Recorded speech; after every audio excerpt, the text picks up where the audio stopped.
Take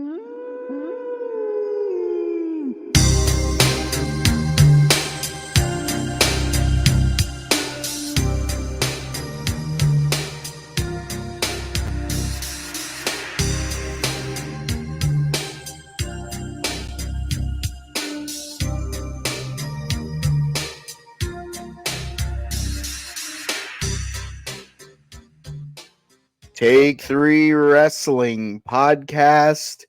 It is a new era upon us. Don't turn your back on the Wolf Pack. Don't adjust your screens, ladies and gentlemen. We're here.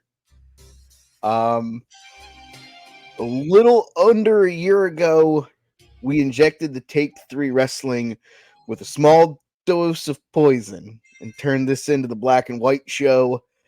And now we are the Red and Black Attack, and we are back in the saddle. I guess let's talk about some things. Let's have a town hall meeting here while we wait for Joe to get here. You see the new colors, you hear the new entrance theme, and you're thinking to yourself, what's going on in the Take Three Wrestling Podcast? Well, it's now 3 people running this bad boy. If you are not already on the X account, it was tagged. It was also on the personal account of one Ernest EJ Christian. Ernest decided on early Friday afternoon to inform the 3 of us that he has decided to step away, effective immediately. We here at the show, we can't thank Ernest enough for the 3 years of being an integral member of this show and helping us move in the direction that we have. He helped us add Big Jim to the equation on a more permanent basis. We can't really say anything. Ernest has told us that he would like to take some time to take care of himself. He told me privately, us recording as late as we do, because we do record late on Thursday nights. We're at an 11 o'clock start right now, local Eastern time, for those of you who are listening to this. And we run, you guys know, hour and a half, 2 hour shows. You're now looking at 1 o'clock before you're even getting in bed, 1:30, 2 o'clock before you're probably asleep. And as someone who gets up early to take his kids to school and works long shifts on Fridays, it was taking a toll on him. And we have been big advocates on this show, all 4 of us. If something's wrong, something doesn't feel right, take the time to make yourself right, because that's more important than any of this stuff. So with that being said, the 3 of us, myself, Jim, and Joe, we had our kind of huddle, because it was new for us. It's the same, but it's new. And when it's new, you decide to go new. And what's newer and better than the Red and Black Attack? Yeah, I mean, it was kind of a pivot. This obviously, guys, this started as your guys' show. I've known Ernest for a long time, because of this podcasting world. Probably going on close to, I don't know, 7-8 years, something like that. And that's how I got connected to you guys in this show, because I think 1 or 2 times you guys had me on as a guest and started listening to it, and the rest is kind of history. So I am always an advocate of taking care of yourself, and if something's not I'll go as far, if you follow me, I've done a 3 count for and well at the original point, it was the big Jim Sports Slam. Like that's how the whole podcast game started for me. And that's what created 3 Count Thursday, which is now rebranded into 3CT. The sports show had gone away for a little bit, and it came back as Huddle Up, and we've been doing that for a number of years. But the thing I've told everybody is, if you need to walk away, you walk away. Nobody's forcing anybody here.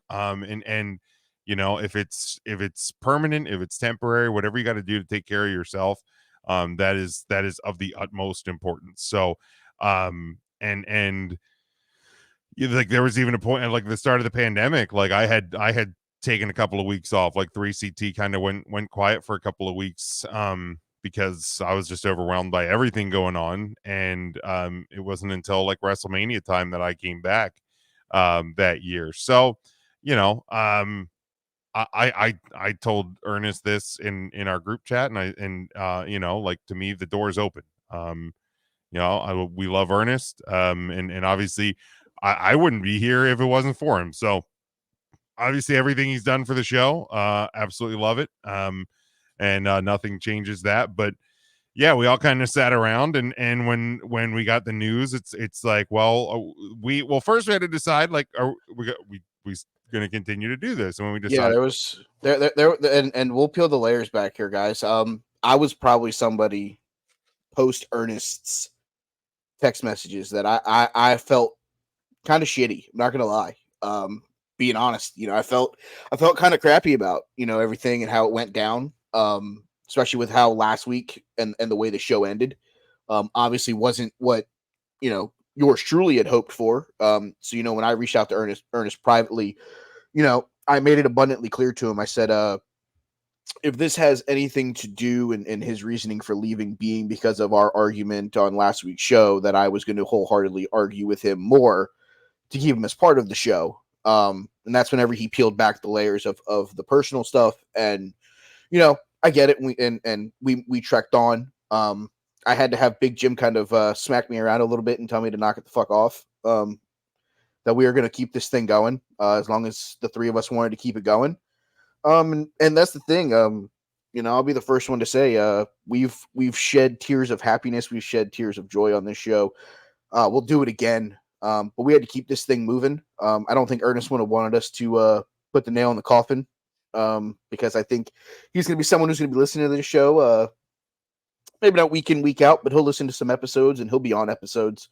When we talk about stuff as we get ready to lean in towards the road to WrestleMania and the Royal Rumble and stuff like that. I guarantee you he'll probably make appearances here or there on the show in some way, shape, or form. So we sat around and we decided, all right, we're going to do this thing. We're going to keep this thing going. And that's when Jim kind of sent the text message. He goes, we're just going to turn this shit upside down. Well, yeah, I mean, so like when we came in, I love rebranding, and if you followed along with 3CT, like we've gone from like our original logo, we did like an ECW style logo at one point. We had the winged eagle style belt, yep, for a while, and now we have the WCW style logo. WCW. And even that has kind of morphed at times. So like originally it was purple and yellow on a black background, and then it was kind of on like a whitish background. Now we have white on purple. So like I love kind of just tweaking things. Like I think it's just I mean, all of this stuff around me, like if you followed the show, like you'll at times flags will change, where I have certain helmets and things, banners raised. Like I'm always a person that will always change things around a bit. So my thought when I first came on was like I had heard this version of this 80s version of the NWO theme on YouTube, and I was like, all right, well, we're gonna rebrand into this NWO deal. And I think it's because we did like the takeover of 3 Count the one night, because on Thanksgiving night, because you everybody guys else didn't have was a live away, and I show. was like, I'm around, let's just podcast. And it kind of like turned into this, well, let's do a NWO deal. Because we took over the Facebook page. We literally went live on the 3CT Facebook page. We literally kind of injected the NWO venom into the 3CT. And that's when we decided we were going to do the whole NWO thing. And to be honest with you, Jim sent us the text message and was like, do we just rebrand this thing as the Red and Black Attack and kind of go Wolfpack? And honestly, what I haven't even told you at that point is I already had everything done. Like I mean, obviously, if you guys were like, well, I kind of like the black and white, we just would have stayed black and white. But like, I had already like done up the red logos, because like, so we're looking, if you're watching on the video, and we'll get a new, we should have handled it, but we'll get a new YouTube channel, and we'll make sure we get that up there. But like, so right now we're on like a red background with black, but I can very quickly change black and I have like the red stuff ready.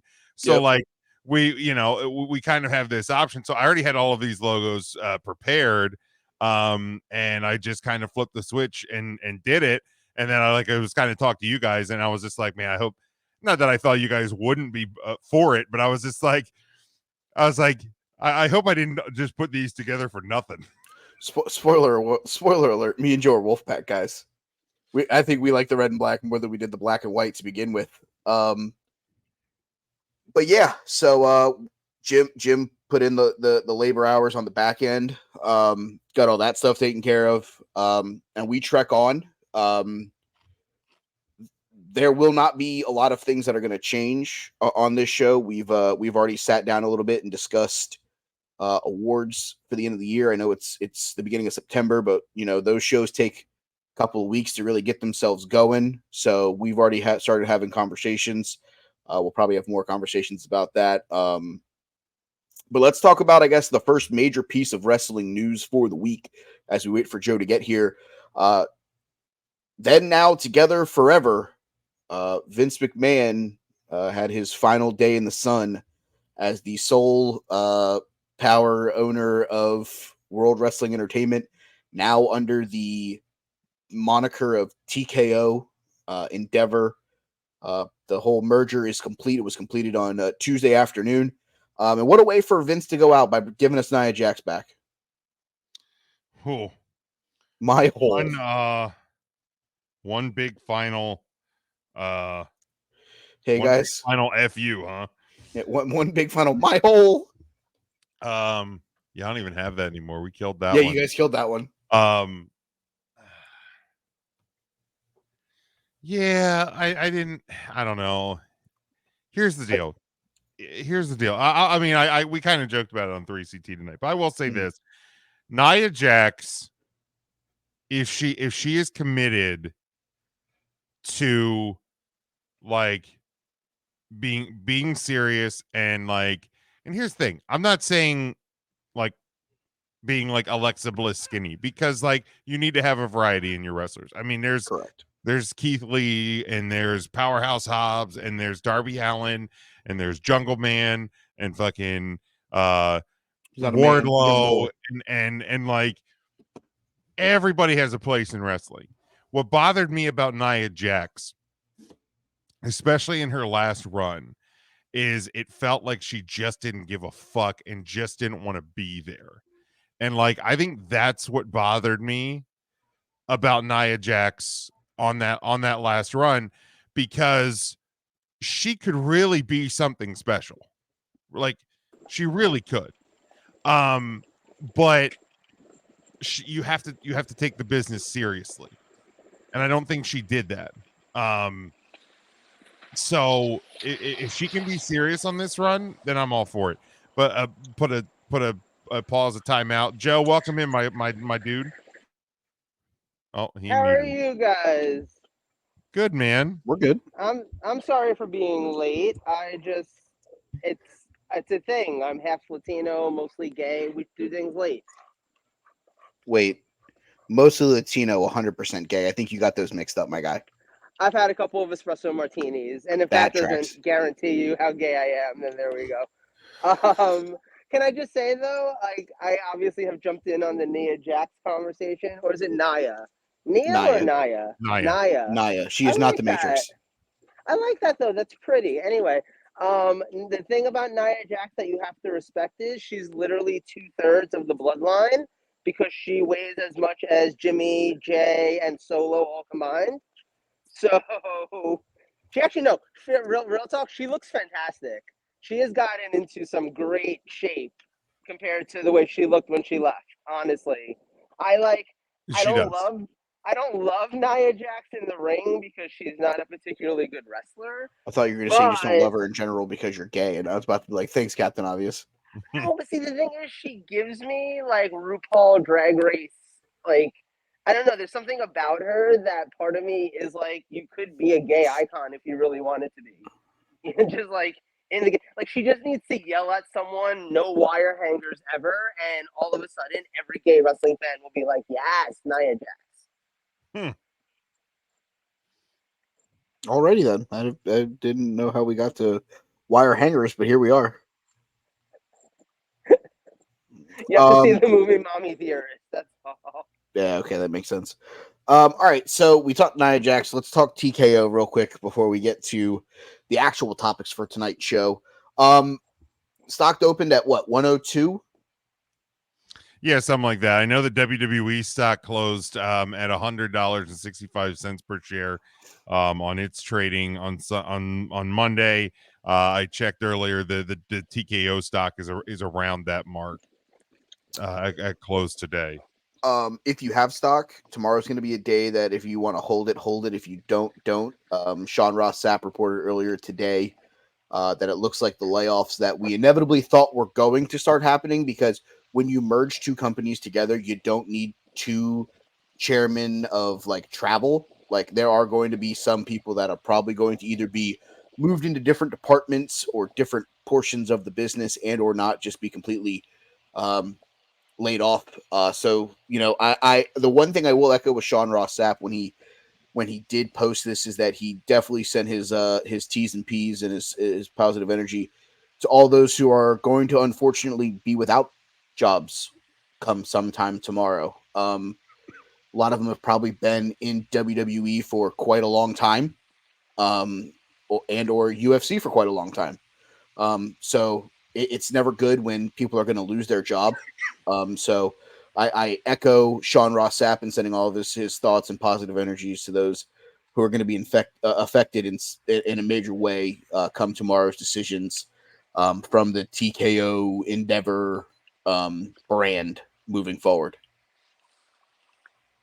We're trying not to have Big Jim die over here on us. Yeah, I'm coughing. Yeah, it's unfortunate, man, but a lot of people, banks merge cell phone companies. When you merge two big ass companies like this, there's inevitably going to be a casualty somewhere.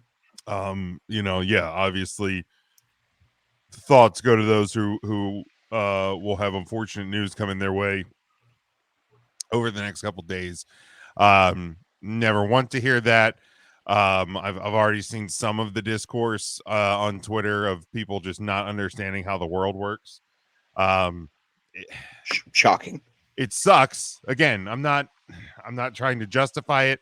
I'm not trying to like make it sound better. Oh, never. It is a literal reality. So it sucks. What's Twitter? It's the thing that some people call X. Oh, okay. It's the thing that you don't get on. Yeah. No, I get on it too often just for my my porn account. No, you don't, because we don't know that exists. But yeah, it stinks. But yeah, good stock advice there. If you have it, you probably just want to hold on to it. Probably. Yeah, if you're someone who's in it for the long haul, know that it's probably going to take a hit tomorrow at some point because of the layoffs and the names that will inevitably be discussed. And like I said, I don't think it's just going to be from the WWE side. I think there's going to be some from the Ultimate Fighting side that are probably going to be gone, because I think there may be people that work in WWE that are going to be better connected to other things. I'm sorry, go ahead. No, I just think this is one of those where if you're a stock person that wants a piece of TKO, know that tomorrow is going to be a day where you probably get an alert that it's down 10%, and then you'll get an alert that it's up 5%, and then it's down 10%, then it's up 5%. Like it's gonna bing bong all day tomorrow. Bing so bong. God, yeah. Who's your friend that likes to play? God damn it, bing bong. So I think we need to acknowledge, though, from a wrestling fan side of this whole thing, this is the first time in 170 years that a McMahon does not own the WWE. Yeah, it's nuts. It's nuts. Like I never thought I'd see that day. Same. And one of the things that we talked about a little bit on 3CT tonight is like if we think there's going to be any major changes, and I don't, But what's No. scary about it is for our entire lives, the person that was in charge of the WWE loved the WWE more than literally anything in his life. He loved it more than his wife. He loved it more than his kids. He loved it more than anything in his life, with the exception of like maybe like interns or something. But that's a whole separate, More on that later. it's a whole separate situation in and of itself. A horrible human being. But now Endeavor is the majority owner of the TKO group. So the people, technically, like the WWE is the minority group of TKO. Yeah, because isn't UFC a bigger business, financially speaking? I'm not 100% sure. What I would say is it's probably a higher grossing business. Because I mean, they still do pay-per-views and stuff like that. I don't know what That's sales are like. I'm gonna say. I think it's a higher grossing. All right, Plus, they so probably pay their part of, I fighters guess as part of the whole jar merger water. process, you know, that they could kind of estimate what the Yes. two sides were valued at. And WWE, from the quick Google research I've done, which you know is never incorrect, No, values the UFC around 12.1 billion, WWE around 8.32 billion. And I think part of that too is UFC had already been sold to Endeavor. So when we were talking UFC, they were already owned by parent company Endeavor. The WWE was still the WWE. So I think Endeavor has has more than just the UFC. There's media rights there. There's all sorts of global partnerships, licensing, because they have a lot of brands under the Endeavor group that the WWE did not. They probably got their own Saudi Arabia deal, because I know they fight there sometimes. Yeah. You know, they probably got a pretty loaded back end. You know, it says UFC, but it's all the other stuff. The deal with Reebok to be the official licensor of all the fighting equipment and all that stuff. That's probably making them a shit ton of money. You know, I think there's more. I think on paper UFC makes more, because I think it also has less overhead. You know, you're paying your fighters X amount per win or per appearance, XYZ, whereas WWE's paying their talent like, hey, we're giving you a downside guarantee. There is no downside guarantee in the UFC. Like, if you ain't fighting, you ain't getting money. Right. So that's one of those where I think like overhead cost is a lot less in the UFC. So that's another thing. They don't have the budget that you have to kind of stay within, because you're never going to hit a budget, because if you're not paying people unless they fight, you're paying them with the money that the people are paying for tickets and all the endorsement stuff. You're just raking in the money. Yeah. No, but I'm excited to see what happens. I'm excited to see, you know, with TKO where we go from there, because I think that this is it's I'm not going to say it's a necessary step, but it's an interesting step. Because the thing is, if they have proven anything with the UFC, nothing changed. Dana White's still the matchmaker, still the guy that is the face of it. They've kind of just, if it's not broke, don't fix it. It's almost the conversation we had last week about Shad Khan. Yeah. I don't necessarily know that anyone's going to come banging on the door saying, hey, you know, we got to change this, and this, because it's not broke right now. At some point, will somebody from Endeavor eventually maybe put their foot down and be like, guys, you guys are fucking us. We really need to fucking hone this in. Sure. The same way Shad Khan could. Do I think it's going to be in the next 6 months? Probably not. So it's intriguing to see what the next step is, but I'm also waiting to see, per se, where we go from when the inevitable change occurs, who's it going to be? Who's going to be the one that affects it? And how do we get to the next point?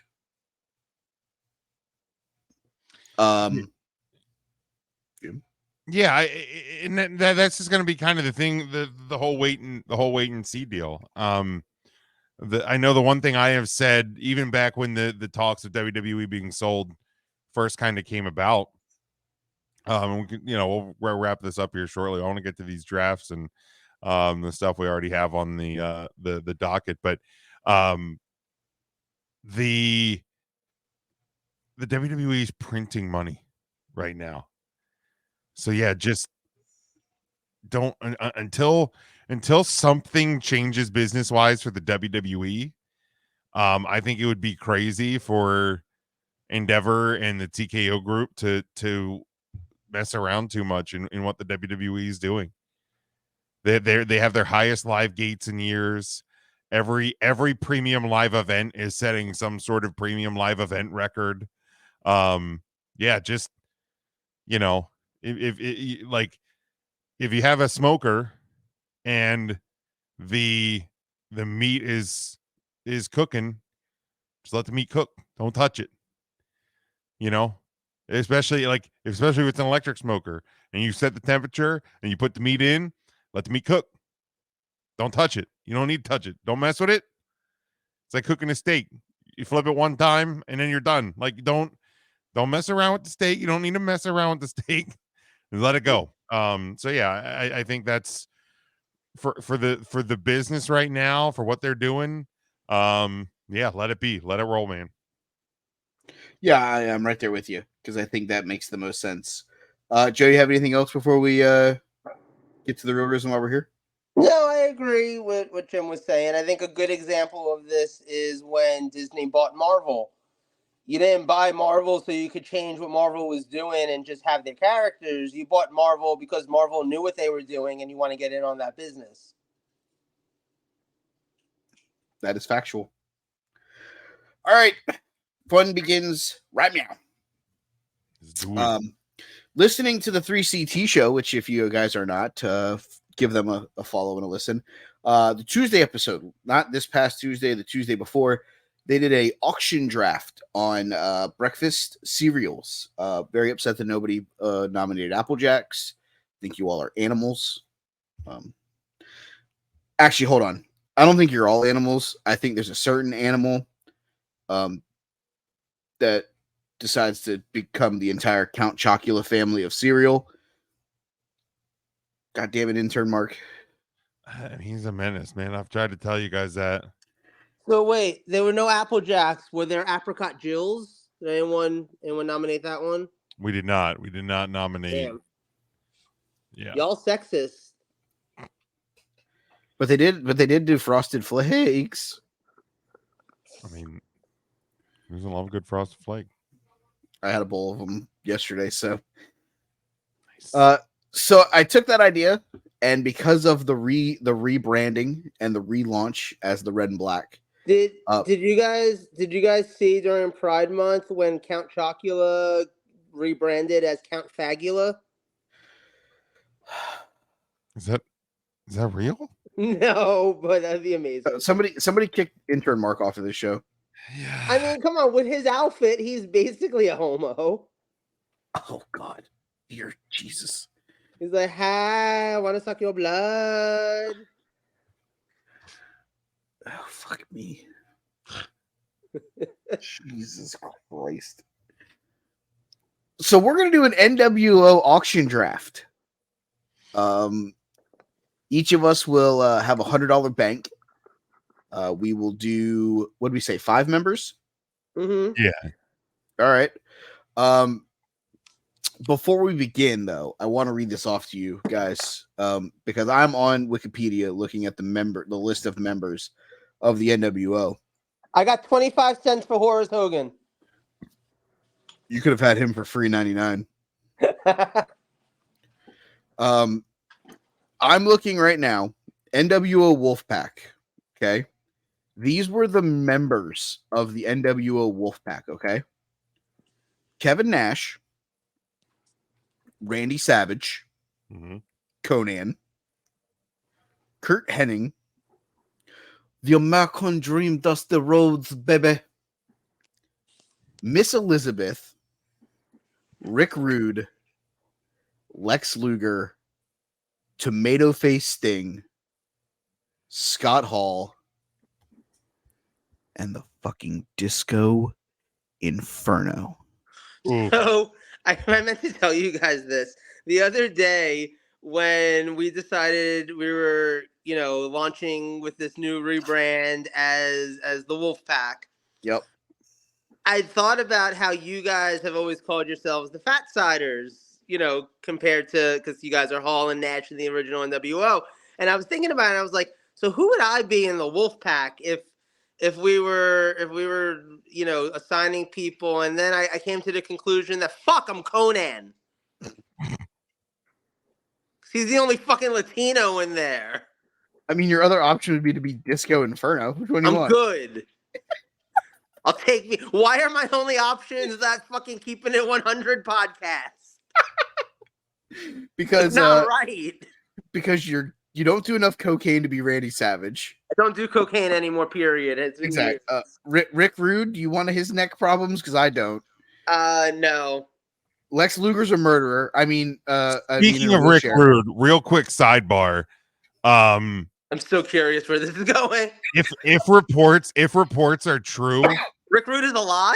Jade Cargill has the potential to pull a Rick Rude in 2023 tomorrow night.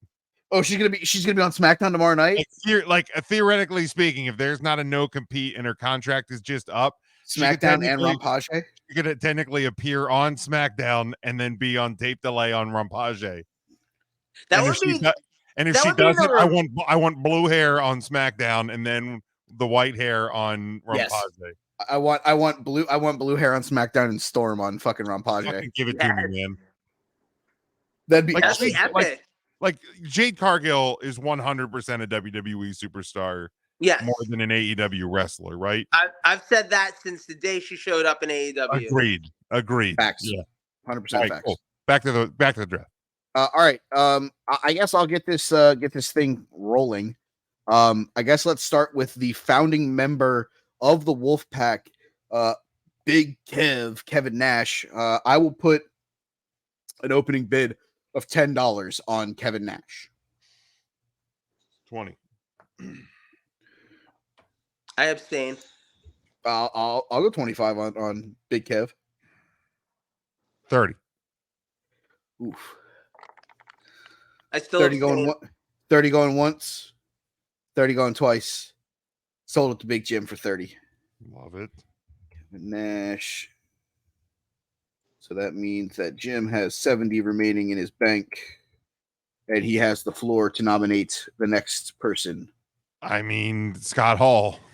I'll start at 15. I'll go 25. I'm saving my money for the bigger players. All right, Horace Hogan, whatever you say, bud. I'll go 30 for Hall.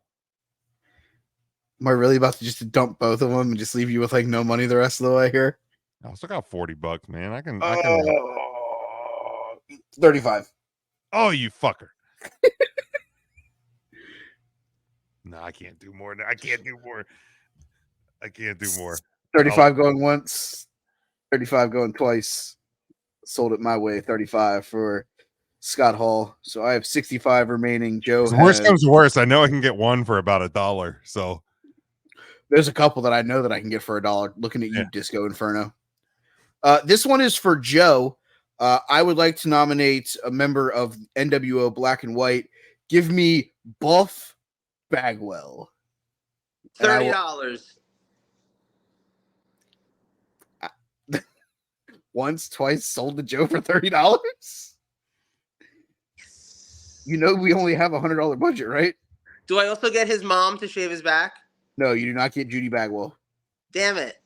You also do not get a forklift. Damn it! Yeah, those accessories sold separately. Yeah, you've now lost this draft. Joe, I don't know. I mean, looking at it like I've already lost is acting like the Jets somehow didn't gain something by paying all that money for Aaron Rodgers. Oof. Yeah, headache. Joe, you're up to nominate the next person for the draft. In honor of Jade Cargill, I would like to nominate Scott Norden, and I'd like to start the bidding at $30. How did I know that he was going to spend all of his money on Vicious and Delicious? Yes, I didn't know that this was going to happen. yes. All right, intern Mark, chill the fuck out. All right, so Joe has $40 remaining and has 2 of his 5 members as he has Vicious and Delicious. Who's next on your nominee spree that you would like to spend $30 on? No, do I have to start the bidding on a nominee? Is that how that works? Yes, at least $1. Okay. Fuck it, she's worth it. Give me $2 from Miss Elizabeth. Pass. All right, Miss Elizabeth, Joe. I got $38 left. For $2, or you could have just given her a bump of cocaine. Oh, too soon. Too soon? What do you mean too soon? Too soon. Come on. Jesus. Haven't we all forgiven Lex Luger at this point? I don't think it's too soon anymore. All right, There's- that's fair. Yeah, that's fair. Your next nominee and an amount, Sir Lopez. I go again. Damn. Yeah, you keep winning because we're not betting on Oh, Scott is that Flash how these Norton work? I've never done a draft like this until you get to 5 and then you're out. All right. I guess since I have Elizabeth, I might as well have Savage. But it's not really. I'm not going to get him. But I'll start at $5. I'll go 10. I'll go 12. I'll go 12.50. 15.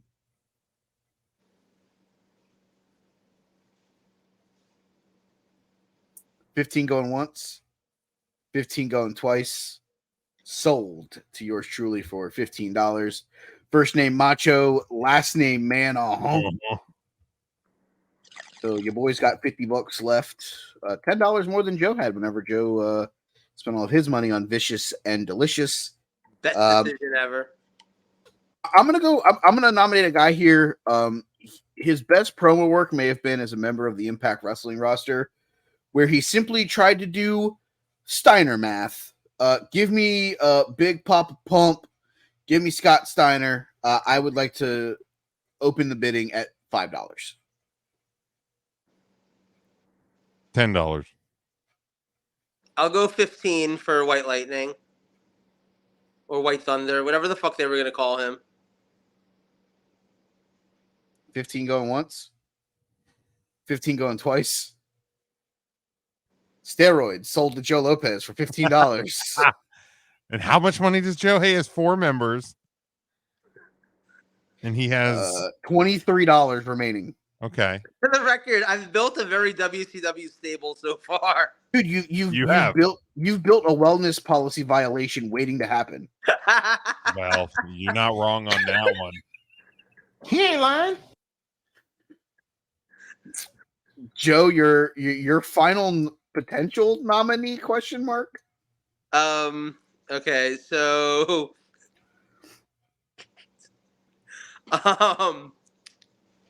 yeah, no, NWO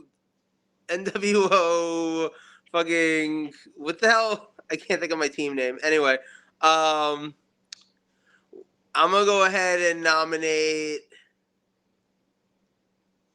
who? Ooh, you know what? I'm gonna nominate 6, and I'm gonna start the bidding at $6. 10.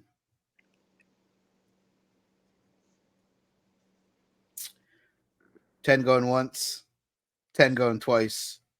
Sold to yours truly. So I got 6 for $10, leaving me with $40 remaining and 2 members left to go. You got ripped off, bro. Unless he brings weed. I'll always bring weed. I'm gonna go out here and I'm gonna nominate someone. I don't necessarily know that he's gonna go for much, but I'm gonna nominate him anyways because that's what happens on this show. Give me Bret Hart. Opening bid of $5. See, this is one of the ones I thought I could get for $1. No. See you, bud. $10. Yeah, I don't want him that bad. I was just trying to make you have more than one person on your roster. That's okay. Joe, do you have anybody? $10 on Bret Hart? Can I give Jim $2 to take Bret Hart? Nope. Can't do it. $10 sold. All right. So right now, Jim has Kevin Nash and Bret Hart. Joe has Buff Bagwell, Scott Norton, Miss Elizabeth, and Scott Steiner. Yours truly has Scott Hall, Randy Savage, and 6. Jim, the board is yours. Let me nominate.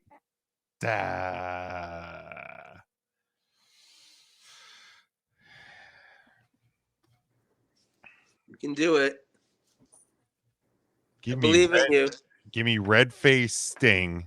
Tomato Face Sting. Oh. And I will start the bidding at. Should I just be mean? Start $1 less than Joe. You started at $24. I only need one team member left. I can go all in. Yeah, but if he starts it at 24, you ain't got enough to go all in. That would just be start at $1 higher than Joe has. No, I'll start it at 15. I guess I'm bidding 16. I'll go 20. 22. How much do I have? 23. I'll bid 23. 24. I'll go 25 on Red Face Sting. 25 going once, 25 going twice. Sold to Jim for 25. It's Sting. So Jim has $35 remaining. I have 40 remaining. Joe has 23 remaining. Me and Jim need 2. Joe needs 1. Jim, the floor is yours to nominate the next person. This is where it's get tricky because, you don't want to nominate a complete shit bomb. So you don't want to nominate Hulk Hogan here? Is that what you're saying? Then you get stuck with a complete shit bomb. Thanks.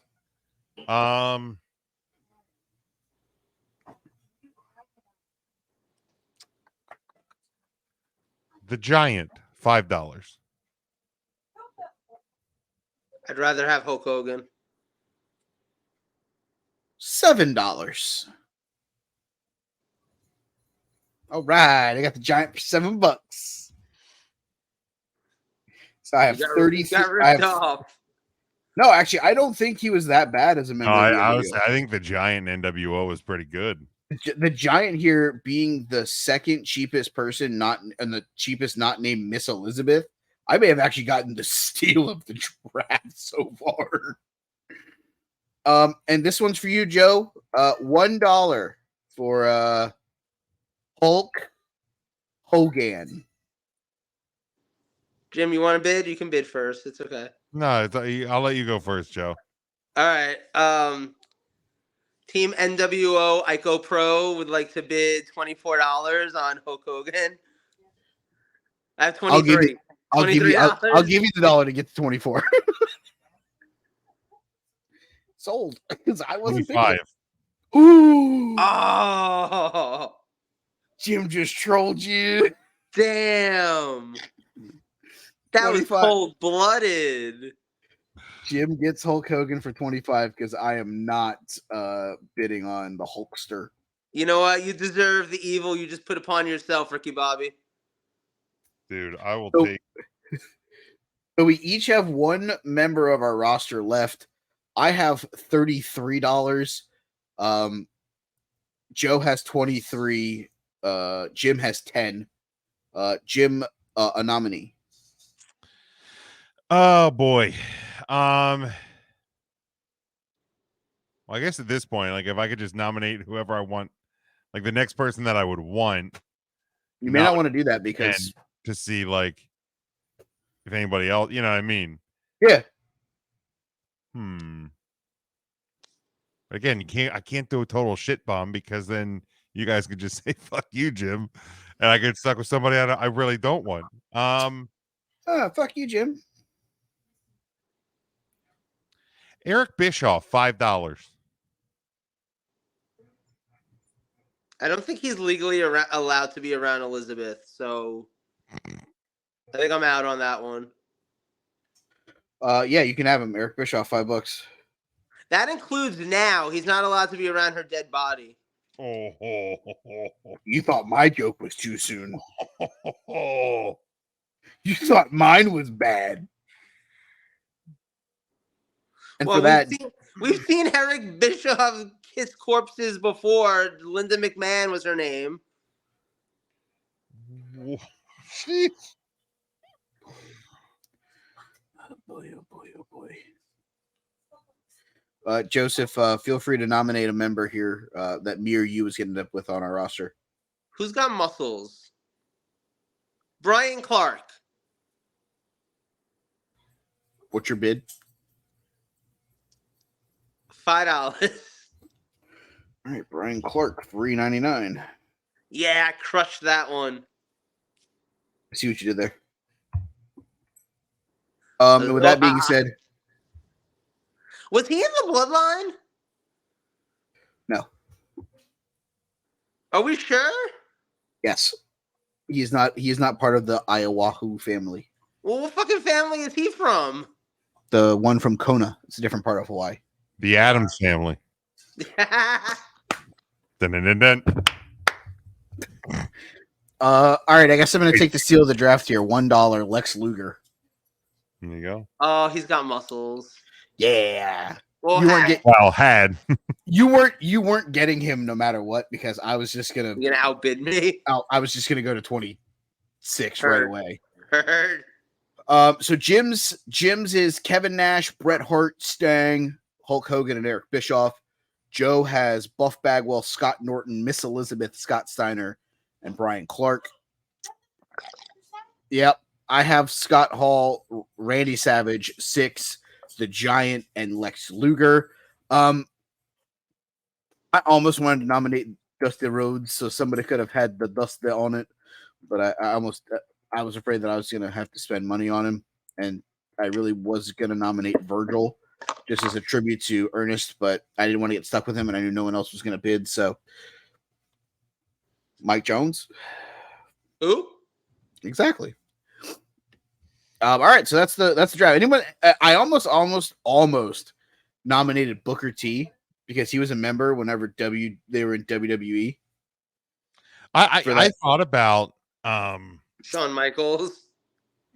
Yeah, because it was Hogan, Nash, Hall, Honestly, Rock, Big Show, Booker T, and Shawn Michaels. I'm not gonna lie to you. The name that I almost thought about taking instead of Lex Luger at the end because Joe was done was Dennis Rodman. That'd have been a good one. I almost thought about Rodman at the end.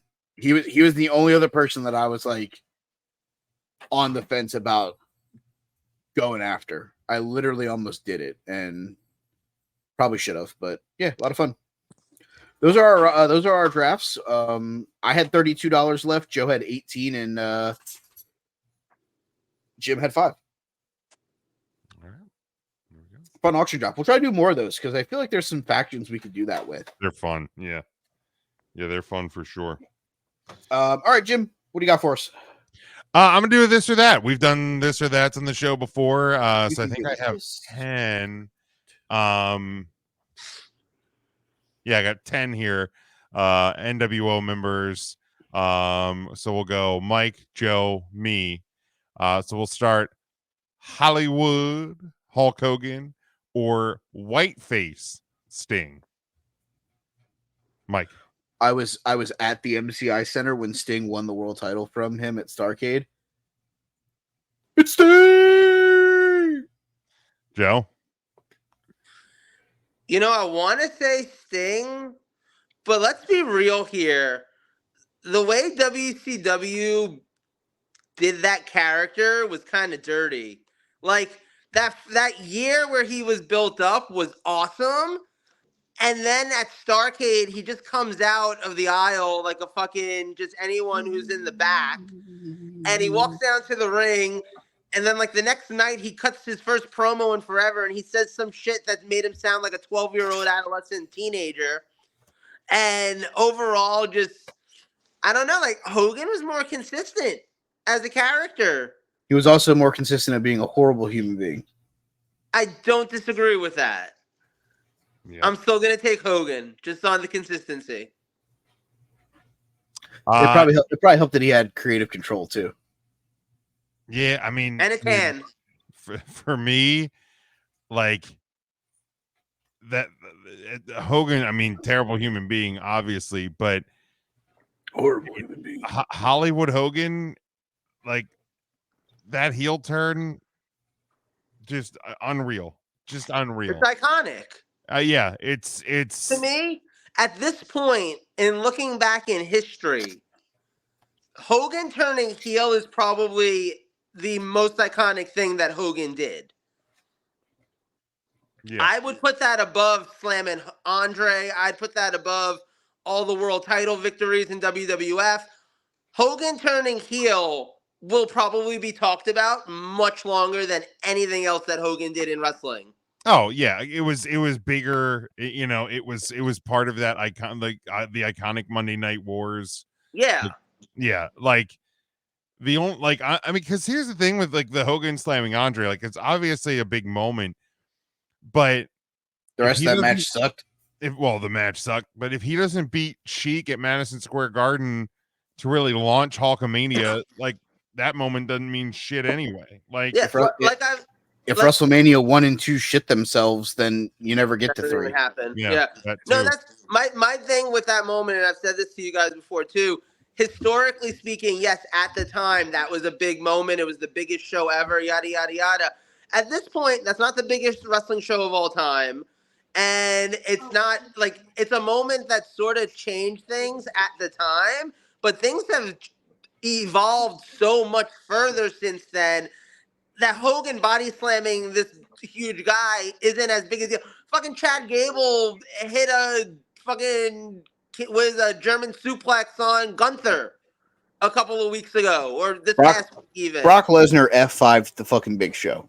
Right, like we've seen the same feat many times over now. Like, and at the end of the day, too, Hogan and Andre isn't even the main event of the biggest show of all time at this point.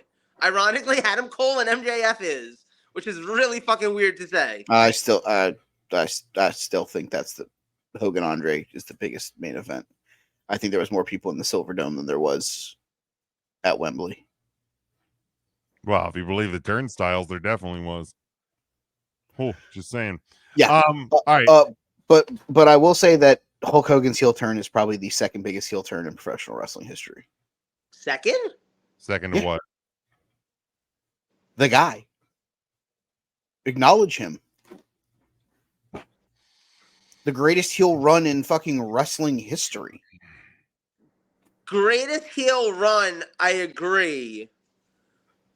Nobody Heel turn expected itself? nobody expected a guy who was battling cancer and had to leave Yeah. his title because of a risk of getting sick during a pandemic was going to come back and tell basically everyone to go fuck themselves.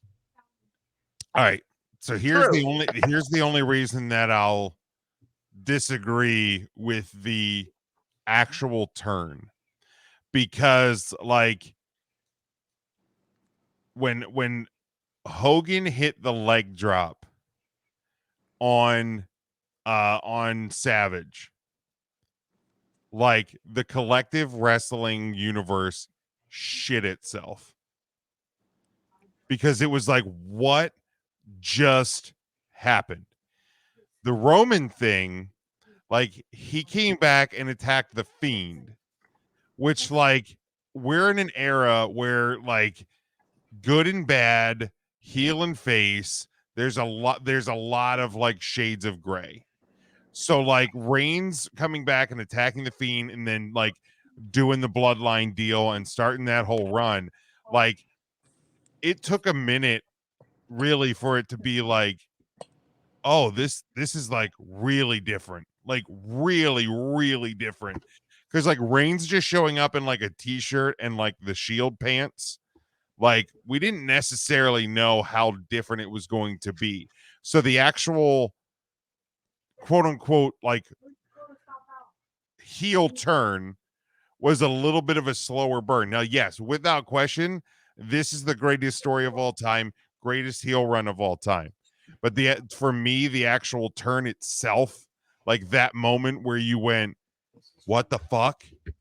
Like, I think it also helped that it happened in front of a live audience. It absolutely did. Because nobody was throwing trash in the ring when Roman Reigns came back. No, but in the same time, like, and I get it's hard to fantasy book it because there wasn't Twitter and Facebook and Instagram and all of that when Hogan did it. But like, and Bobby the Brain Heenan gave it away 6 minutes before it happened. But like, when Roman did what he did, I think there was a lot of people were like, yes, this is the fucking Roman I've always wanted. I don't think that there would have been as many people who would have been like, yeah, like, give me this Hogan. I think like the collective, like what just happened here? And again, maybe it's revisionist history because, like, you know, I was 11 years old versus, 36 years old. You know, so the Hogan one hit me different then as well. So, but for the single moment, like, it feel honestly,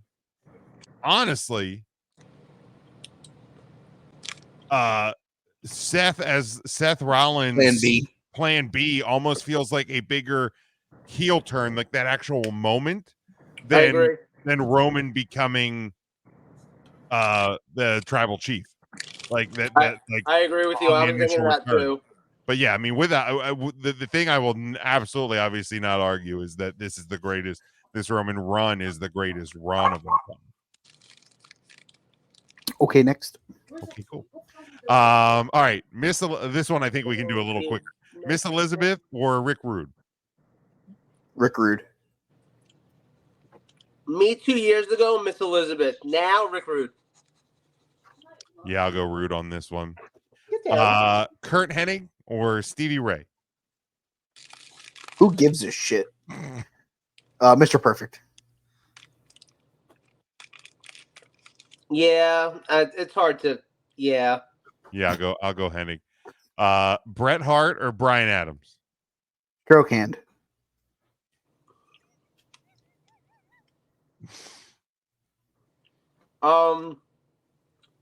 Fuck it, Bret Hart, I guess. Yeah, I don't think either are going to be accused as great in their NWO runs, but I'm obviously taking Bret Hart. Vincent or Dennis Rodman? Dennis Rodman in a landslide. Yeah, he actually added some value.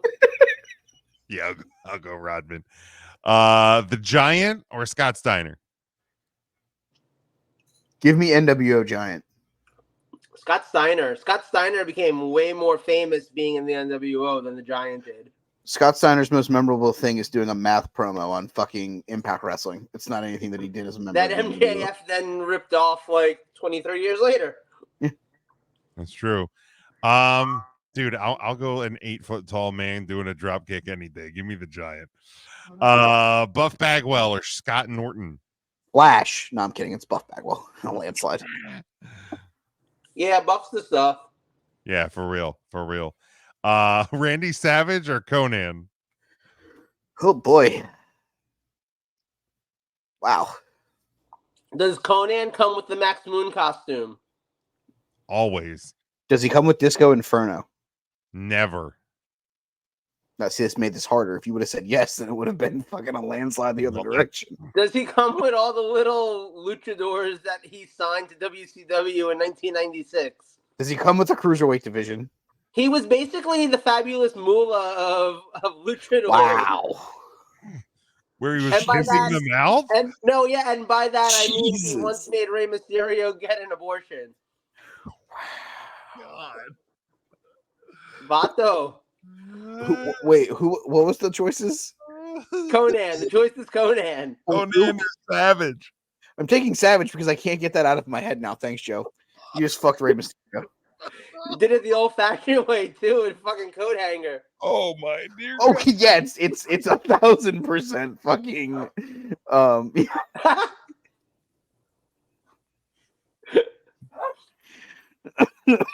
And that's how Dominic Mysterio was born. Oh my god. Yeah, no, I'm taking Conan. Like I wanted my answer to be Conan, but I don't know if it can be now. Yeah, Conan.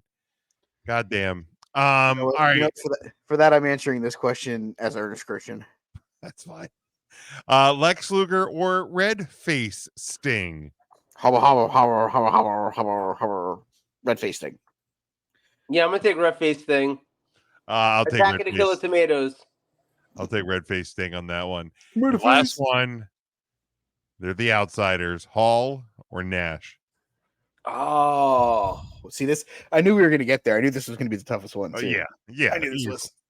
if I have Kevin Nash, I might get to meet Channing Tatum. So this is actually easy for me.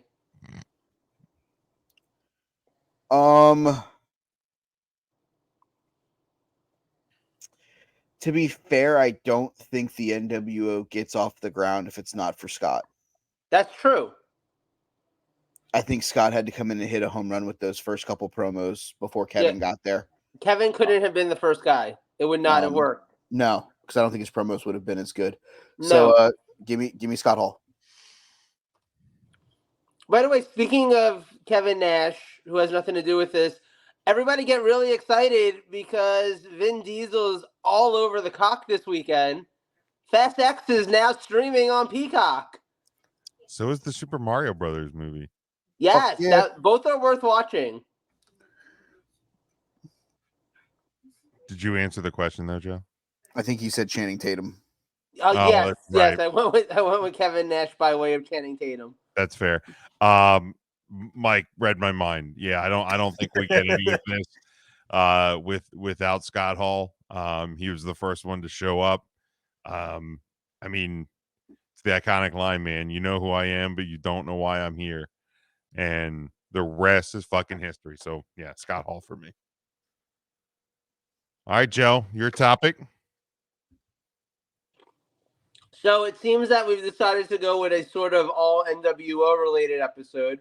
And you're wondering, how does my topic fit in?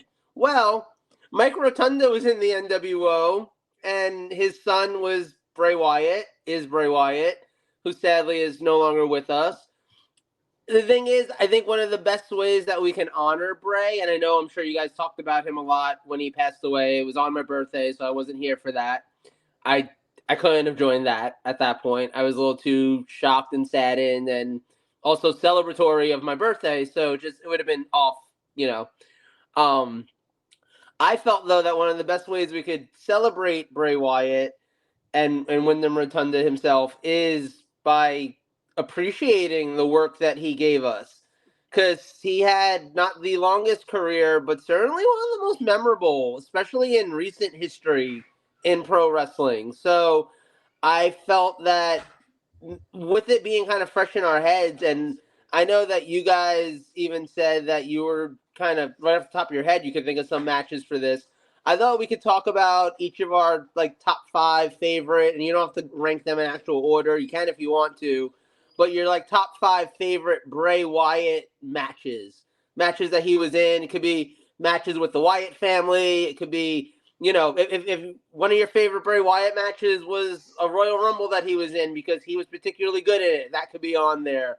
Anything with the Fiend, anything that he did in WWE, he didn't wrestle elsewhere as far as I know. So anything that he did that you want to rank here, feel free.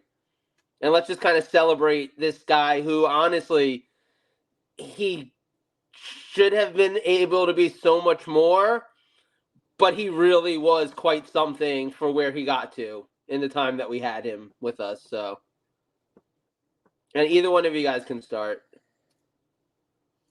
Trying to find the exact date of the match that I want to start with. So, Jim, if you have one off the top of your head, by all means. Yeah, I mean, I ranked mine 5 to 1. Like, So I'll start with 5. And it's the Elimination Chamber match from Elimination Chamber 2017. That was Bray, Cena, Styles, Baron Corbin, and Dean Ambrose and The Miz. I honestly, I couldn't even tell you if was like one of the better Elimination Chamber matches or not.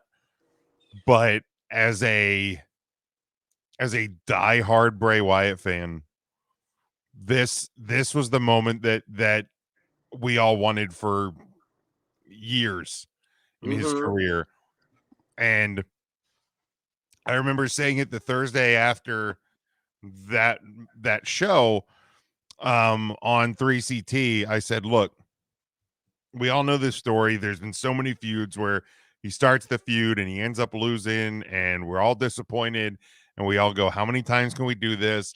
And like, when's it going to stop mattering that he just can't? He's the guy that like can't Always the bridesmaid, never the bride. win the big one, right?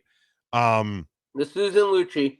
And yeah, I don't care how short this run was, like it didn't matter because he won the WWE title. Mhm. Like the belt that Hogan won 5 times and Brett won 5 times, and you know, like the title I loved growing up, that was that lineage. Now Bray Wyatt will forever be a WWE champion. Yep. And that's that. Like I remember when watching that match, I got emotional seeing him like holding the title and pointing to the WrestleMania sign. Like that was like vindication as a Bray Wyatt fan. I don't have them in order, but the first one I'm going to bring to the table, it happened on Monday Night Raw episode 1077 from the Dunkin' Donuts Center in Providence, Rhode Island. Second time in the night, it was the Usos versus Bray and Bryan.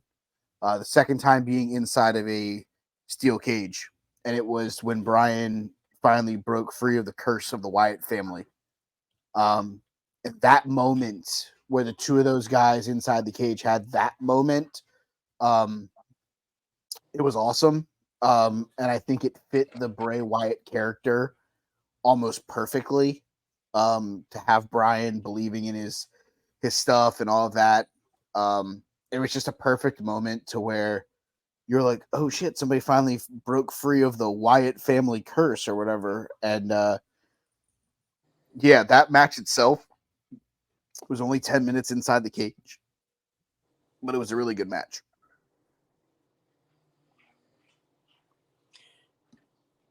So yeah, I'll throw one out here because when I think of Bray Wyatt matches or matches involving him, I think my head goes directly to the 6-man tag match between the Wyatt family and the Shield. I don't remember the date on that. I'm sorry, I didn't look that up. I think it was at Elimination Chamber pay-per-view. I'm pretty sure. I could be wrong about that, I'm but looking. it was probably one of those matches. I think you can almost compare it to like the Edge and Christian versus Hardy Boys match back in 1999, where the first time, like, you already know these guys are stars, but then they go out there and they have a 5-star match that's just beyond anything you expected from them.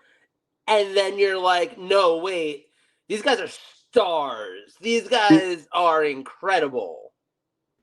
The 2014 Elimination Chamber. There we go. Yeah, no, that match to me, one of the absolute best 6-man tag matches I think WWE has ever had, maybe wrestling's ever had, period. And I mean, again, like that, when I think of Bray Wyatt, especially when I think of the Wyatt family, that's a go-to in my head. Absolutely, hands down. Yeah, great match, a lot of fun. My second one, it's from the Royal Rumble 2020. It took place at Minute Maid Park in Houston. Daniel Bryan mentioned it in his promo leading up to the strap match against Ricky Skaggs. The last time that he was in a strap match was with somebody that he loved, and they beat the shit out of each other. They beat the shit out of each other in that match. That one was a 17.5-minute just car crash of a strap match. It's probably one of the best strap matches I've ever watched. And that's the thing. Strap matches are very weird because of the stipulation and all of that. Yeah. But yeah, that match, those two guys, they went to town. It was a great match, part of a really fun night at Royal Rumble that night. So yeah, give me the strap match between Brian and Bray. I love that one. The next one I'm going to throw on my list, and this one's a really outside the box one, but I think it's fitting on a top 5 list of Bray Wyatt matches because Bray Wyatt was really outside the box. Bray Wyatt was doing a lot of things that no one else would even consider trying to do in pro wrestling. It's one of the reasons why a lot of us looked at him as the next generation Undertaker, in the sense of his character was so over the top and so crazy and so, honestly, WWE creative wasn't always the greatest in the last 10 years before Triple H kind of took over. But you got to give them a lot of credit that they really gave Bray Wyatt a chance to really run with the ball and do some really, like I said, outside the box things. So with all that said, I think there's got to be room on my list for the WrestleMania match against John Cena during Pandemic Mania. So the Fire from the Funhouse. Yeah. That's my number one. I mean, that's So- like, So that is while as you're out also there as can gone, be. I don't know if you had it on the list. The Brian strap match from Number Rumble. 2. That's Okay. my number 2. That may have been Bray Wyatt's best match, like a normal match inside a square. And I say normal, it's a strap match, but like I went on. Before you got here, I said it may arguably be the greatest strap match I've ever seen. dude, it was so good. It was so fucking good. And for me, the reason I love that match so much is because like so many people kept saying like, oh, Bray's not a good wrestler and he can't have a good match. Name me a good Bray Wyatt match. And what was great about that one is I can always go back to that match, be like, this one, motherfucker, this is a great match. And like you can't take that away from Bray Wyatt. No, not at all. Another one there, sir, since we've named a couple of yours already. Yeah, I'll go I'll go to my number 4 because we've already covered my 5, my 2, and my 1. Is the SummerSlam 2019 versus Finn Balor. It is the first time that we saw the Fiend in action, and the question, it was like, what's this going to be? Who is he? What's happening with this? And it was the entrance that we weren't ready for. And it was just Finn Balor got mauled. Yep. In that match. It was spectacular. Yeah, I absolutely love it. The whole presentation of that match. Like I thought Finn Balor wearing all white was a tremendous choice because it really presented the match as good versus evil. Yeah, just from the top on down. It was a 3-minute match. It's a 3-minute and 25-second match, bell to bell. It's perfect. It absolutely perfect. I absolutely loved everything about it. Facts. I agree. My next one comes from King Abdullah Sports City Stadium in Jeddah, Saudi Arabia. It was for the Raw Tag Team titles. It was the leader of worlds. It was Matt Hardy and Bray Wyatt winning the Raw Tag titles, defeating Cesaro and Sheamus, the Bar, in an 8-minute and 50-second tag match to win the tag titles. It was awesome to watch Bray Wyatt and Matt Hardy have the delete after the ultimate deletion that they did a couple of about like 3 months or a month earlier on an episode of Raw. So to see them come together as a tag team was really cool. And it gave Bray something to do at a time where he kind of wasn't doing much. So it was just one of those where like he wasn't involved in the Elimination Chamber, and people were like, what route are we taking when it comes to Bray and things like that? And I just think it was one of those where the stuff with Matt Hardy just made perfect sense. And what better way to culminate than them being tag team champions and eventually losing the title to his own brother Bo whenever the B team beat him for the tag titles a month or two later. So that was like a really cool like full circle moment for Bray in the ring. Joseph? My mind keeps going. Your mind's telling you no, but your body's telling you yeah. Always. I keep going to that Seth Rollins Hell in a Cell match. And I know the only no disqualification right. match to end in a no contest. Right. I know that the ending left us wanting, and a lot of times a lot of people look at the ending of a match and kind of think, okay, no, wait, that's like that can ruin the whole thing. I think hindsight being what it is, knowing that it's not like it ruined the Fiend character, it's not like he didn't still become world champion and get to have all these awesome moments and stuff. I think the match was pretty damn good.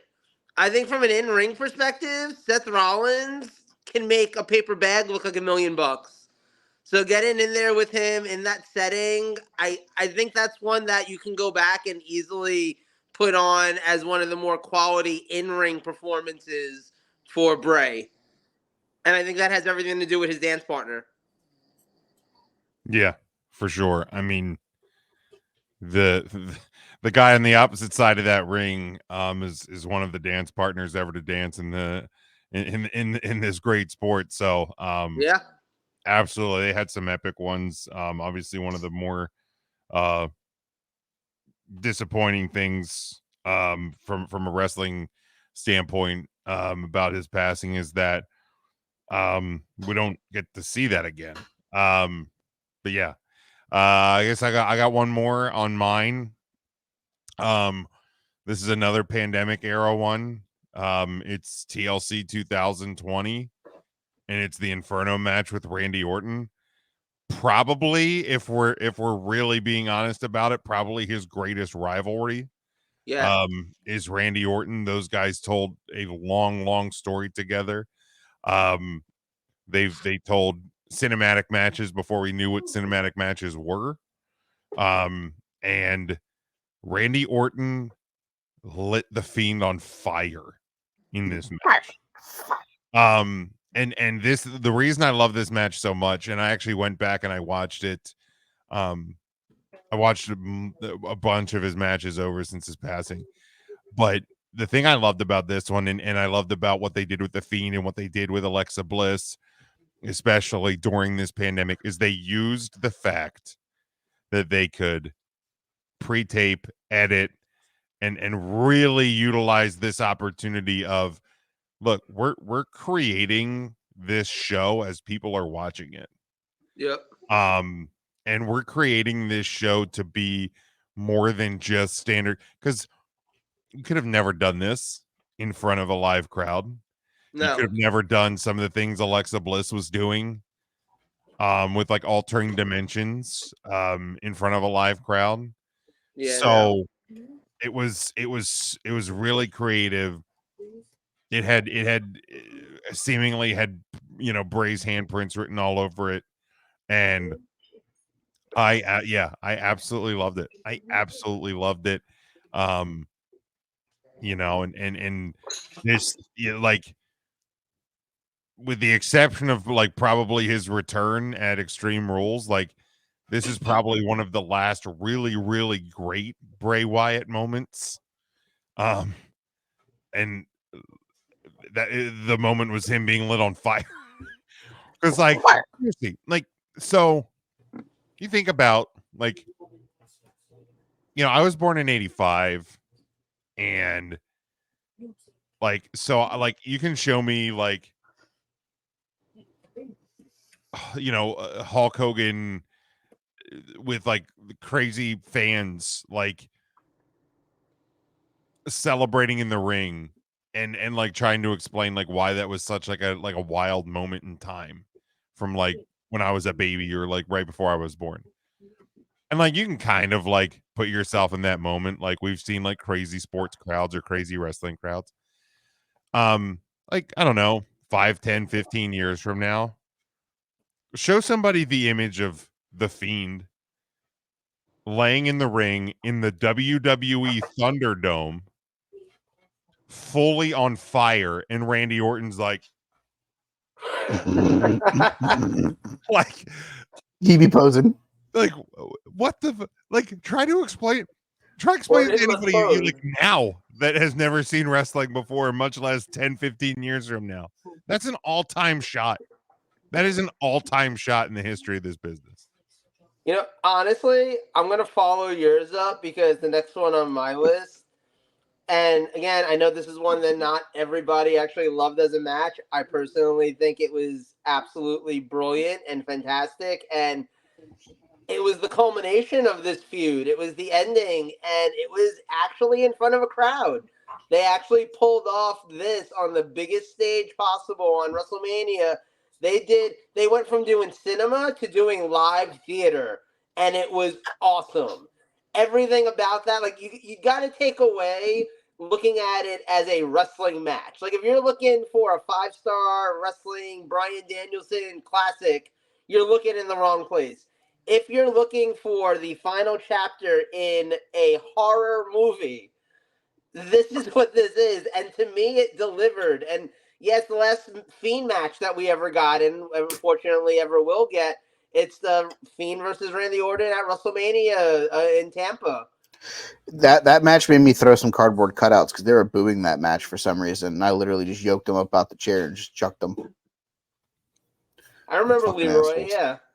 It made me mad in the moment, but in hindsight, that was super cool. And yeah, like yeah, when I said about how like him being a little on fire is probably one of the last great like Bray Wyatt moments, because like shortly after this he went away again for a while, and then he ended up getting released, and then he came back. And we had the welcome back promo, like the moment at Extreme Rules, and the welcome back promo where like Bray was being Wyndham and Wyndham was being Bray, and that was really fucking cool to see. And I fucking still tear up watching that now, especially. And then you had the feud with LA Knight, and it was just it just wasn't on the same level. Because I think we were all very tentative about it, and we didn't know what was happening. And I think there's a lot of moving parts. We also added a neon green fucking hyper heart attack fucking hyper bright bottle of fucking. But man, I would love to know, and maybe someday, 10 years from now. Did you know that they had 3 more Pitch Black matches after the one on pay-per-view? Yeah, they did them at dark matches and stuff. Yeah, house shows. Yeah, I mean, why not? You're just trying to give kids heart attacks drinking that goddamn Pitch Black, aren't you? That almost killed me. Did you have superpowers? Did you run through a wall? No, I felt like my heart was going to explode. But yeah, I would love maybe someday, and maybe a year 15 of Bruce Pritchard and Conrad Thompson still banging away at that thing. But I'd love to know what some of the creative direction with the Fiend and Alexa Bliss and stuff, where it was going to go. I would have loved to have known what the plan was after LA Knight. That I'd love to know as well. I'd love to know what the end game was. After WrestleMania 37? Yeah. But then, yeah, what was really the next step for Bray?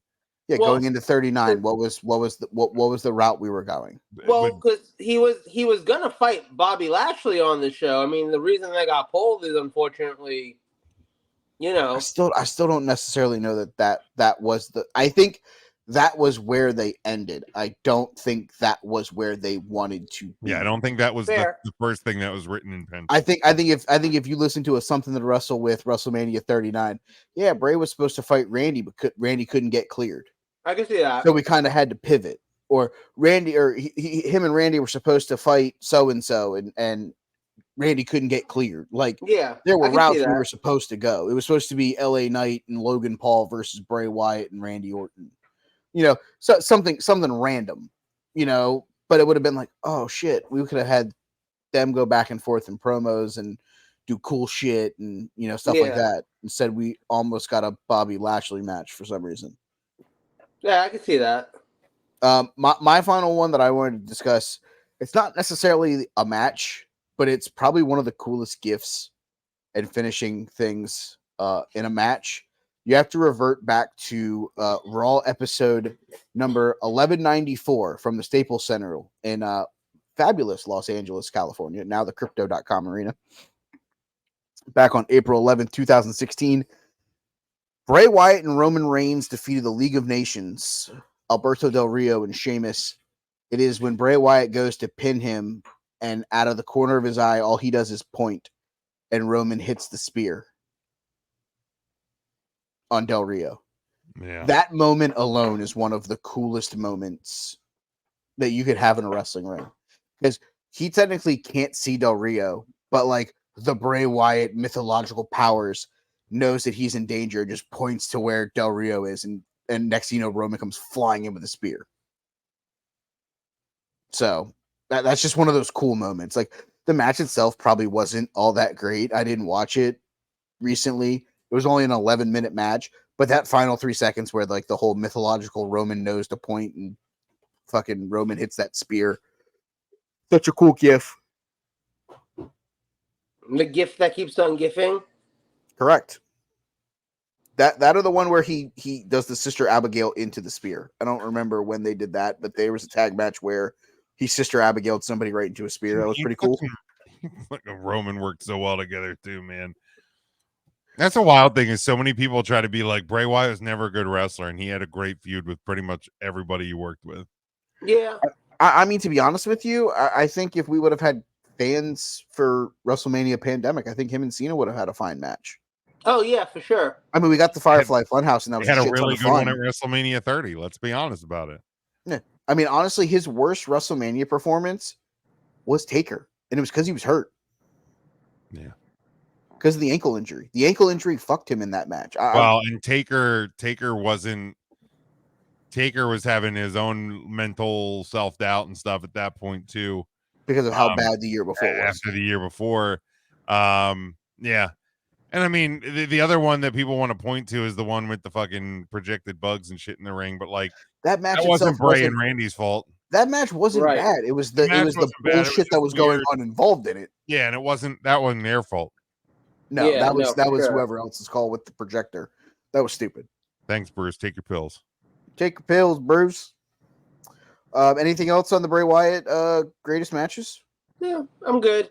I saw that JoJo finally made a post the other day. If you have a chance to check that, read that one. Also, Bray Wyatt's Wyndham's sister had a very long post the about a week ago, I think now.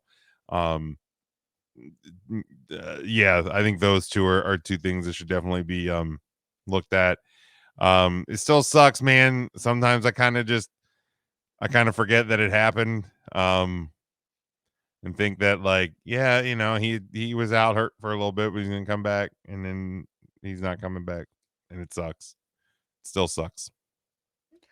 Yeah, it's not easy. It's one of those where this is the time that we should be thinking, okay, well, what's Bray gonna do at WrestleMania 40? Because you knew he was going to be a part of that show in some way, shape, or form. Well, he still is. Yeah, he will. He's gonna be in the Hall of Fame and probably the headline, right? I don't know about the headliner, but I think he's. I don't know. I don't know. It's hard to do a posthumous headliner because I just think there's. See, but in his case, though, you can have Mike Rotunda there. You can have his brother there. Like, yeah, no, I think a wrestling family. Yeah, I think he will be inducted. I still think your slam dunk headliner is Paul Heyman. In Philly. And the thing is I don't know where WrestleMania 41 is going to be the following year. but I would almost just let him be the headliner of that one. I would let it sit for a little while because this thing's still going to be fresh. I think if 40. you skip it, WWE gets shit. Yeah. See, I don't. I think this is one where you're letting everybody heal properly, and you're not rushing it because it's the right thing to do. You're kind of letting some people take the necessary ability to make sure that they're okay before we rush to put somebody in the Hall of Fame. Here's what I'll say. I think they leave it up to the family. That's probably 100% I what think it is. if they give the family the option, they want to do it this year, it's going to happen this year. If they want to do it Correct. another year. And that's the thing. I think and honestly, I think Mike and Bo probably tell JoJo it's her call. Yeah. And that's one of those where having as many young kids as they did, maybe she wants another year so she can, kind of get all of her emotions and everything together. Because that's something it's going to be hard. Oh, without question. It's going to be hard, I think, for all of us that are there the year that it happens. Selfishly, I hope it's this year because I'd much rather be able to have that moment with 6 of you, and 60,000 people each night remembering him than wherever the hell Mania is going to be the following year and not be able to have those moments with your friends. So I'm low key rooting for it, and I'll probably tell you guys this much: I'm not a big Hall of Fame guy. Haven't been to one. I told myself that it was Liger was the first Hall of Fame I'd ever go to. I flew out the night after the Hall of Fame ceremony, so I didn't get to do Liger. I think there's a realistic chance that if you're telling me the Hall of Fame class is Bray Wyatt and Paul Heyman, yeah, I'm probably gonna have to bite the bullet and do a Hall of Fame. Yeah, it's probably a good one to go to. I mean, if it's Paul, I'm almost on the fringe of wanting to do it just because it's Heyman. Yeah. But you add Bray to it, you guys can find me at SmackDown on Friday night and then the Hall of Fame after, because I think that's the one. I think that's the one where I kind of just go, okay, I guess we're going to go do this because it's kind of the thing we need to do. Otherwise, Royal Rumble, Tampa. Yeah, how about it? Might try to take a trek over there. That'd be pretty cool. I love the Royal Rumble. It's my second favorite pay-per-view. It's probably my first favorite, not named WrestleMania. So, hell yeah. All right, Wrestles of the Week. I'd consider the Rumble for the record because we could drive there. So I would consider that. I will not be attending the Royal Rumble. Yeah, you're already making it. You're already making the drive a couple months later. Yeah, I'm coming to Florida in April, so. Well, mind you, I'm not saying like you have to drive. I'm just saying like I can get there by some kind of vehicle if you were to fly there or something. Like it's doable. I'm not flying 45 minutes to Tampa. Okay. Some people would. Some people are weird. I mean, I might fly home from Tampa to here because I may have to get home for work or something, but not drive. Yeah, at that point, I would just take like a bus or a train home. I think Carol and my mom might go too because they want to go out to see the Tampa area. So we should talk about it. Yeah. All right. Wrestles of the Week. Nothing's changing. 2 nominees each. If we want to discuss something for October, where we each get 3 nominees because it's only the 3 of us now, we can do that. Later. We're near the end of the year, so I think we just have to play it out through the rest of the year as we've been doing, and then we figure out something off air for 2024. Joe, go first. Samoa Joe. Did he do something?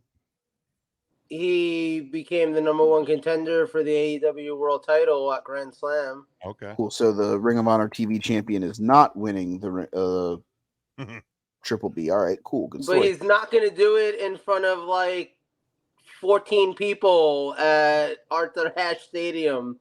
The way AEW is selling tickets these days. Dude, they had a 14,000 seater building in John Moxley's hometown last night, and they had 2,200 there. Yep, that's some Impact numbers. Yeah, that's fucking rough.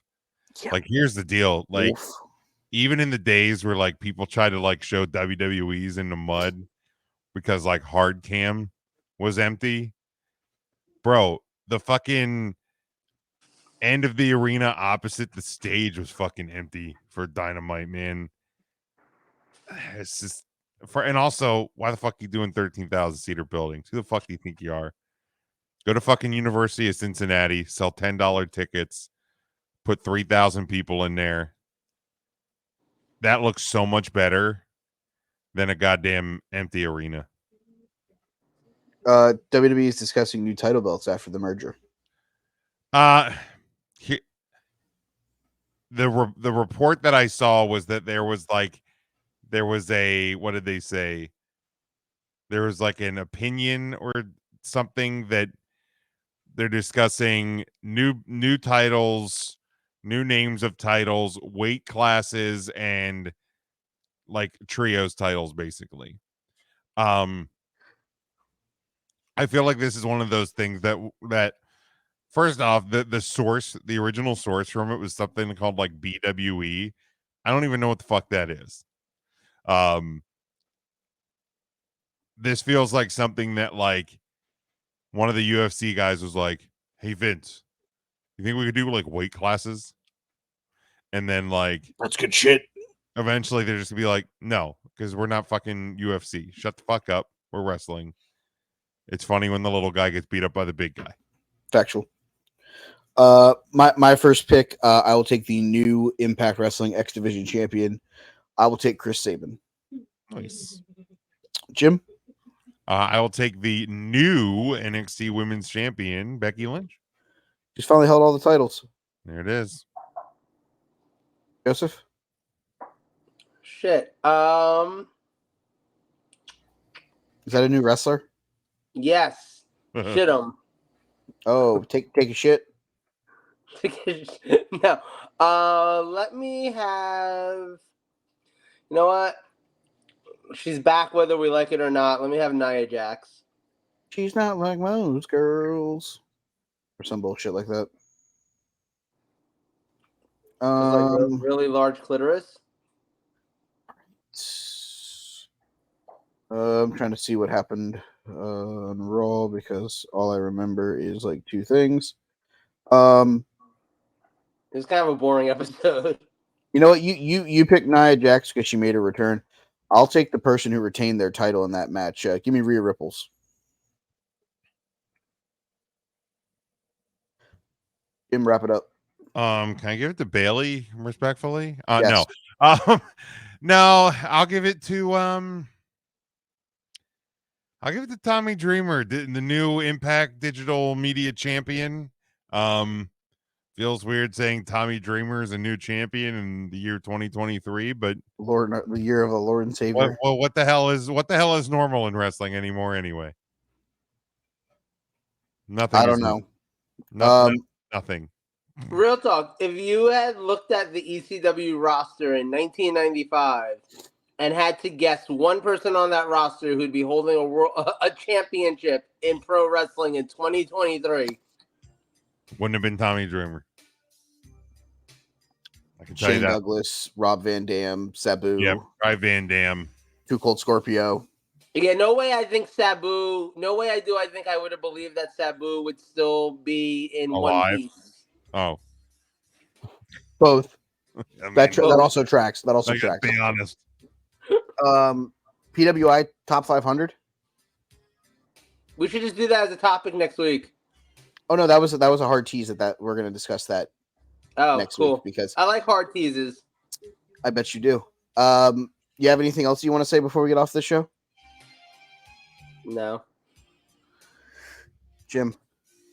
Yeah, man, I'm excited. I'm excited for the new focus of the show and all of that. New music, new look, all of that. You can follow me at Big Jim Sports on Twitter. Hit the link tree there. Hit up 3CT, Huddle Up Podcast, Discussions with a Nobody. Those are my other shows. They're all linked in my link tree on Twitter. So I don't have to tell you any more than that. But yeah, had a blast, boys. Appreciate it, and let's keep it moving forward, man. You can follow the show at Take the Number 3 Wrestling. You can follow me at They Call Me Burn. You can listen to me on the Huddle Up Incorporated feed doing the FKC Fantasy Hour. I will also be getting ready to start the 5 for Fighting as we're getting ready for hockey season. We're a month away from opening face-offs. Can't wait for that. You can also listen to me Sunny Days and Double Plays, a Palm Beach baseball podcast. But like Jim said, I'm gonna also say it here. Excited to keep this ball moving. We got some momentum going forward. We got a new color scheme. We got a new lease on the wrestling world. So if you guys aren't ready for the show, then don't turn your back on the Wolfpack because you might end up in a body bag. We gone.